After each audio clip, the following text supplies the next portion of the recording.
আর recently আমি কিছু মামাআর্থের product use করছি যেগুলো আমার স্কিনটা খুব সফট আর নন স্টিকি করে দিয়েছে। তো চলো আজকে তোমাদের সাথে এগুলো শেয়ার করা যাক। আমি এই কিছু প্রোডাক্ট ইউজ করি, আমি বেশি কিছু স্কিনে অ্যাপ্লাই করি না, তো এইগুলোই আমি তোমাদের সাথে শেয়ার করছি।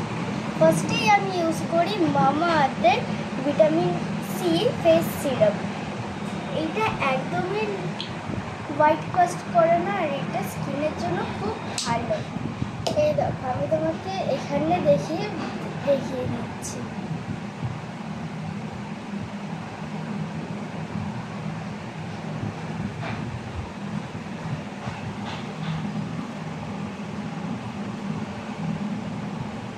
এই দেখো হাতে কত সুন্দর একটা গ্লো চলে এলো না। তোমাদের আমরা ডিফারেন্সটা দেখিয়ে দিচ্ছি। দুটো ডিফারেন্স দেখেছো কীরকম ডিফারেন্স?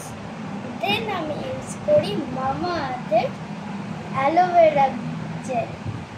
এইটা স্কিনটা খুবই স্মুথ করে দেয়, আর এটা তো আমার মোস্ট ফেভারিট মামাআর্থ।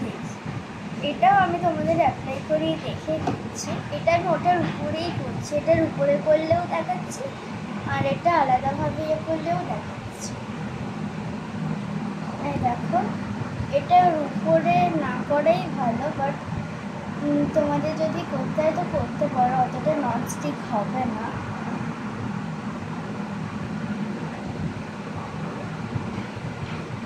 এই দেখো এটা একই আছে, খালি একটু সফট হয়ে গেছে স্কিনটা। এবার আমি যে হাতে আমি আগে ক্রিমটা লাগিয়ে নিই ওই হাতেও করে দেখাচ্ছি।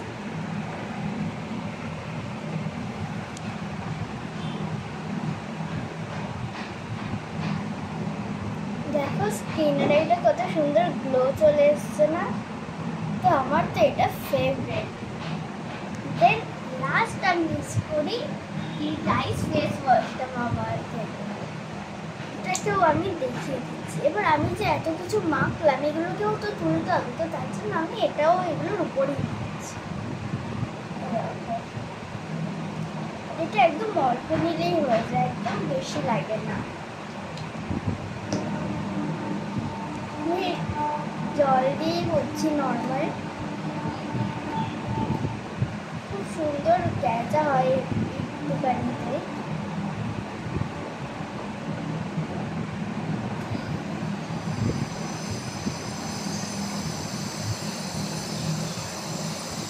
আর এই রাইস ফেস ওয়াশটা যদি তোমরা 1 উইক ডেইলি ইউজ করো তো তাহলে তোমরা পেয়ে যাবে খুব সুন্দর একটা গ্লো 1 উইকে।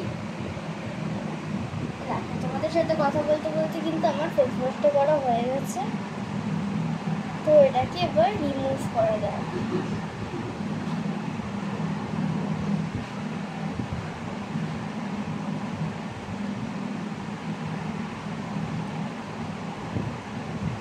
এই দেখো কত সুন্দর কাজ করেছে, জাস্ট একটানেই উঠে এলো সব কিছু। তো তোমাদের যদি এই প্রোডাক্টগুলো ভালো লেগে থাকে আমার ডেসক্রিপশন লিঙ্কে এগুলো দেওয়া আছে, নিচে গিয়ে চেক করে নাও। আর পছন্দ হলে মামাআর্থের জিনিস অবশ্যই ইউজ করো, খুব ভালো কোয়ালিটির এগুলো।